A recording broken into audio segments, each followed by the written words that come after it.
Hello, and welcome to the annual meeting of stockholders of Kimberly-Clark Corporation. Please note that today's meeting is being recorded. During the meeting, we'll have a question and answer session.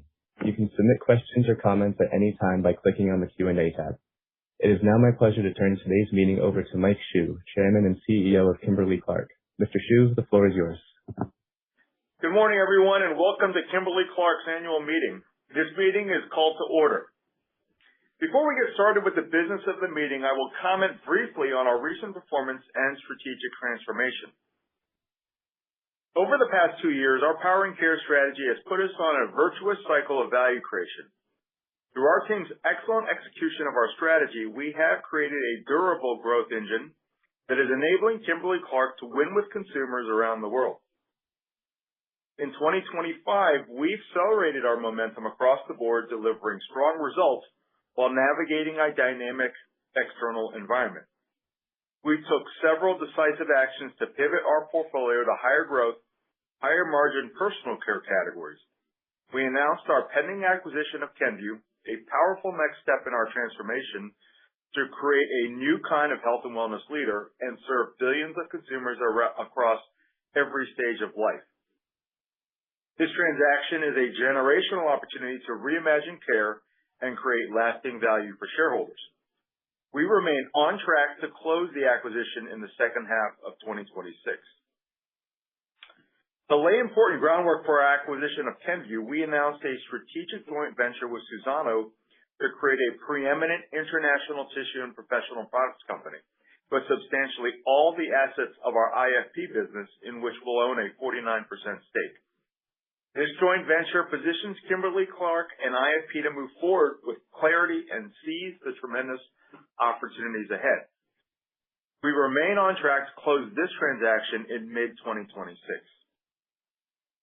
Additionally, in 2025, we took a decisive step to optimize our supply chain network in North America with a $2 billion investment focused on building a new advanced manufacturing facility in Warren, Ohio, and an automated distribution center at our Beach Island, South Carolina plant.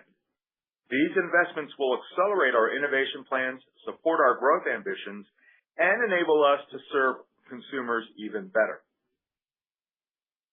Our 2025 results reflect the enhanced strength and resilience of our business. Our teams around the world continue to perform while transforming, and I want to thank them for their passion and dedication. The investments we made in innovation and marketing are differentiating our products across the good, better, best ladder and strengthening brand love with consumers.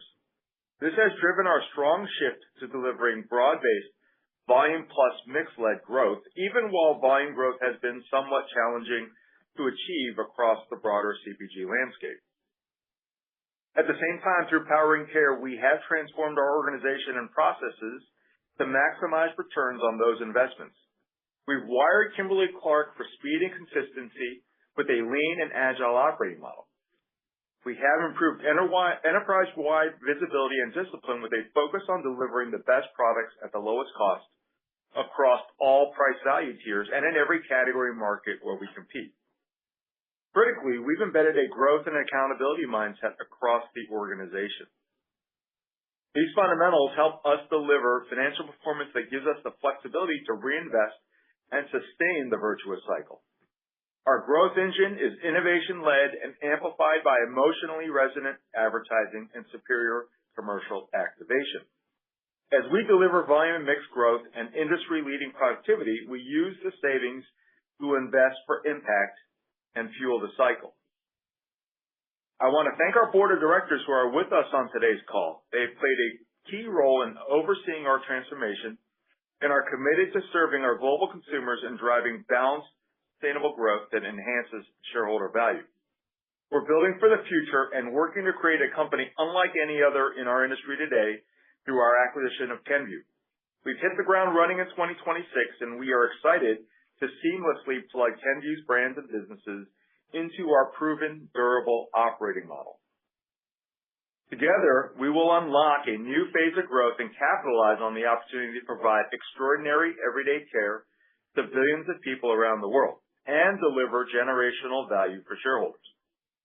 I now invite Courtney Roan, our Vice President and Corporate Secretary, to inform us of housekeeping matters and open the polls. Thank you, Mike. I will first go over a few housekeeping matters. Today's virtual-only meeting is a live webcast.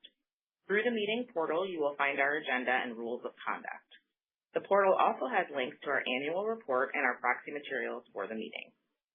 A representative from our Inspector of Election is in attendance and has confirmed that a quorum is present.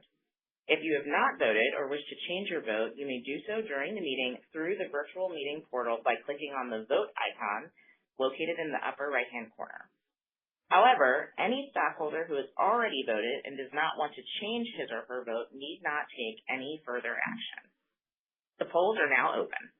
We will accept votes until the polls close later in the meeting. Feel free to ask a question at any time during the meeting by clicking the message icon in the upper right-hand corner of the screen. We will respond to questions and comments later in the meeting after we close the polls. We have 4 proposals for this meeting. First, the election of 13 directors. Second, ratification of the selection of our independent auditors. Third, approval of the compensation of our named executive officers. And fourth, a stockholder proposal to require an independent board chair. Each proposal is described in our 2026 proxy statement. I would like to introduce our director nominees who are all in attendance on today's call. Sylvia Burwell, John Culver, Mike Hsu, who is our board chair, May Jemison, Deepta Khanna, Todd Macklin, Deirdre Mullen, Sherry McCoy, Krista Corral, Jaime Ramirez, Joe Romanelli, Dunia Chive, Mark Smucker. Also joining this meeting are representatives of Deloitte & Touche, our independent auditors. Melissa Cloninger, who is the partner in charge of our 2026 audit, is in attendance today.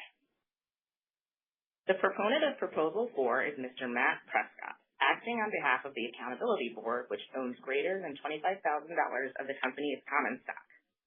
Operator, could you please play Mr. Prescott's pre-recorded statement in support of his proposal?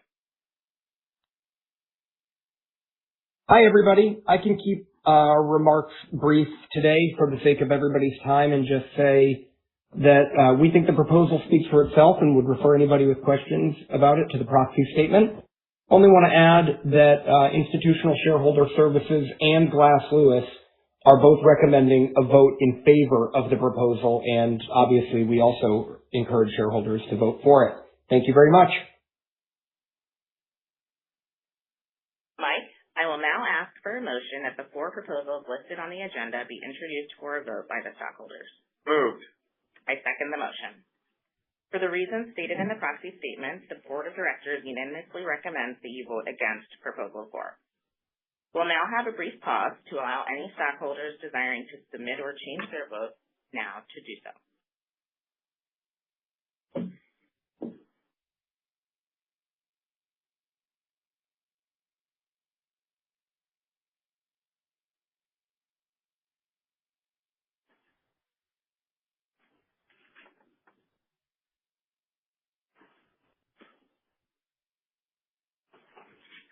I now declare that the polls are closed. The inspectors have advised me, based on preliminary results, that all 13 nominees have been elected to the board. Our stockholders have approved the proposal to ratify our independent auditors and approve our executive compensation. The stockholders did not approve the proposal to require an independent board chair. We will announce the final voting results in a current report on Form 8-K to be filed with the SEC within 4 business days of today's meeting. We will now consider questions you may have about Kimberly-Clark. It is possible that our responses will include forward-looking statements or certain financial measures that have not been calculated in accordance with generally accepted accounting principles. Please see the meeting rules of conduct for more information on these matters. Great. Mike, we have one question already from Phil Brown, a longtime shareholder who notes he's enjoyed our dividends over holding our stock. However, is concerned that the payout ratio has now reached a higher level. Could you please comment on that? Yeah, Mr. Brown, thank you so much for the question, and thank you for being a longtime Kimberly-Clark shareholder. Hey, we're really proud of our 54-year history of increasing the dividend, but also recognize that we do that with I would say discipline and rigor, right? And so I think your question's appropriate. In 2025, as we looked at the payout ratio, I think your math is correct. However, there were some restructuring charges that were non-cash that affected kind of the stated earnings. And so we feel great from a cash flow perspective that the dividend is an appropriate ratio for what the company can afford. And so, we're going to continue to work hard to continue to increase, I would say, the growth and the profitability of the company over time, and we'll continue to strive to drive for an increased dividend to, satisfy long-term shareholders like you. Thanks, Mike. We have not received any additional questions via the virtual meeting portal, and with that, I will ask you to please adjourn the meeting. Okay, we thank you all for your continued support of Kimberly-Clark. This meeting is now adjourned. The meeting is now concluded. You may now disconnect.